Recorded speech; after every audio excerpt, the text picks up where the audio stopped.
আমরা একটা কৃষ্ণ ঠাকুরের ড্রয়িং করব এখানে। কৃষ্ণ ঠাকুরের মাথায় একটা ময়ূর পালক থাকে, আর কৃষ্ণ ঠাকুরের সাথে কি থাকে, ক্ষীরের হাঁড়ি। কৃষ্ণ ঠাকুর ক্ষীর খেতে ভালোবাসে, ননি খেতে ভালোবাসে গোপাল ঠাকুর। আমরা একটা ননির হাঁড়ি দিয়ে ময়ূর পালক দিয়ে আমরা একটা কম্পোজিশন বানাবো। কীরকমভাবে বানাবো, পিছনের ব্যাকগ্রাউন্ডটায় খুব হালকা কালারের মিক্সিং দেব, ঠিক আছে, ওয়াটার কালারে করবো আমরা। আর সামনের এই যে কম্পোজিশনটা আমাদের, এই ক্ষীরের হাঁড়ি আর ময়ূর পালক দিয়ে যে কম্পোজিশনটা, এটা আমরা ব্ল্যাকে করব, ব্ল্যাক কালারে।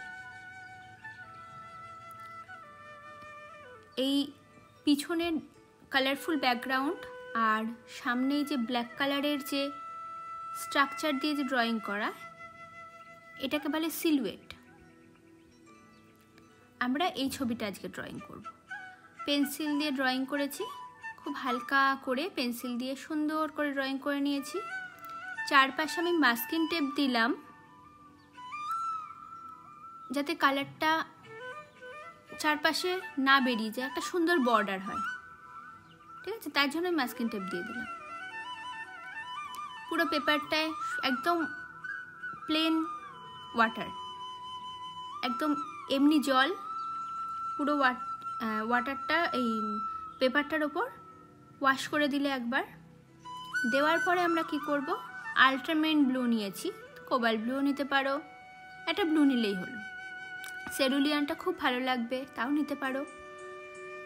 হালকা করে ভিজে থাকতে থাকতে, ঠিক আছে, পেপারটা ভিজে থাকতে থাকতে ব্লু দিলাম, তার উপরে ইয়েলো দিয়ে দিলাম। ইয়েলোটা কেন দিলাম, যাতে গ্রিন কালারটা ব্রাইট হয়, ঠিক আছে। এই জায়গাটা দেখো লেফট সাইডে শুকিয়ে গেছিলো, আমি একবার জল দিয়ে দিলাম। পেপারটা ভেজা থাকতে থাকতে কালারগুলো ছাড়তে হবে। ইয়েলো কালারের ওপর দিয়ে আমি হালকা করে একটু গ্রিন দিয়ে দিলাম, হালকা করে একটু গ্রিন দিয়ে দিলাম। এবার আমরা পুরো শুকিয়ে যাবে পেপার, একদম একদম শুকিয়ে যাবে, একটু ভিজে ভিজে থাকবে না।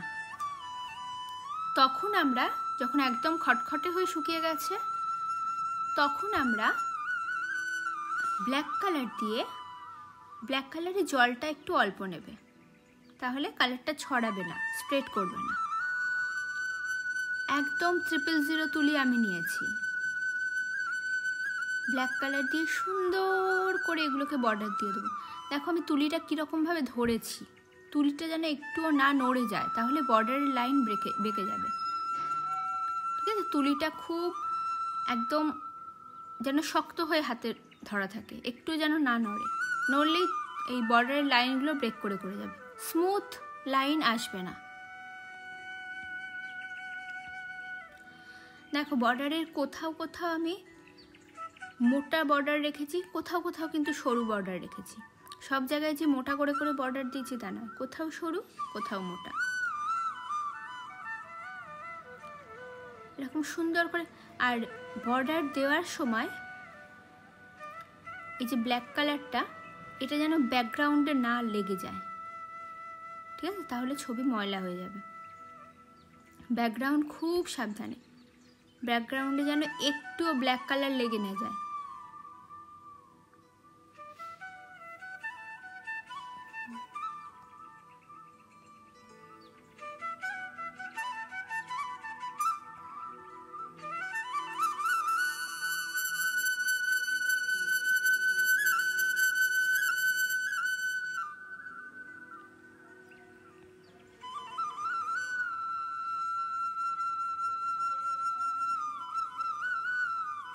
ময়ূর পালকগুলো দিচ্ছি, দেখো নিচেটা সরু, মাঝখানটা মোটা, এটা একটা কার্ভ করে করে যাচ্ছে, ওপরটা সরু, তুলিটা স্টার্ট করছি একদম সরু, মাথাটা হবে, মাঝখানটা মোটা, আবার নিচের দিকটা সরু।